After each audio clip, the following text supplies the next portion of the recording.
Every mall you've ever walked through was arranged by a contract you'll never read, and one clause inside it decides whether a store stays open or vanishes overnight. It's called a co-tenancy clause, and once you know it exists, malls start to look less like buildings and more like carefully balanced ecosystems. Here's the setup. A mall has two kinds of tenants: the big anchors, your department stores at the ends, and the inline stores, the smaller shops crammed between them. The anchors pay almost no rent, sometimes literally nothing, because their real job isn't to pay, it's to pull bodies through the front doors. The inline stores pay the real rent, a lot of it, and they only agree to pay it because of one assumption: the anchors will keep showing up. So inline tenants demand a guarantee in writing. The co-tenancy clause. It says, in essence, I'll pay full rent only if the big names are still here. And if an anchor leaves, the clause activates. Rent drops, sometimes by half.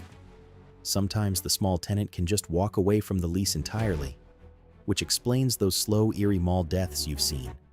One anchor closes, then the co-tenancy dominoes fall. 20 inline stores invoke the clause within months. The mall isn't dying because shoppers stopped coming. It's dying because a contract clause made staying expensive and leaving cheap. But co-tenancy is only half the story. There's a second clause shaping what you see. It's called the radius restriction.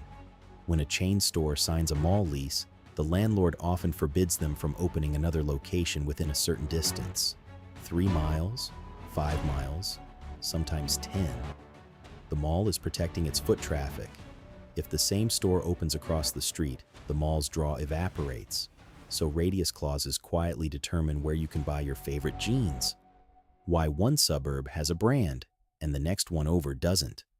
It's why outlet malls always sit way out by the highway, far enough to dodge the radius clause on the regular store downtown. And inside the mall itself, there's a third layer: exclusivity clauses. The one pretzel shop has a contract saying no other pretzel shop can open here. It's also why you'll see one sunglasses kiosk, one phone case stand, one cookie counter. Not market forces, contract clauses. Put it all together, and the mall reveals itself. Every storefront placement, every empty unit, every weirdly distant outlet, engineered by paperwork.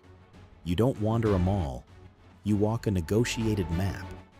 So next time you spot a dead wing of a mall, or wonder why a store is missing from your town, remember, the shoppers didn't decide, the clauses did. Look around your nearest mall this week. Count the empty units. Count the kiosks. You're not seeing retail, you're seeing a contract made visible.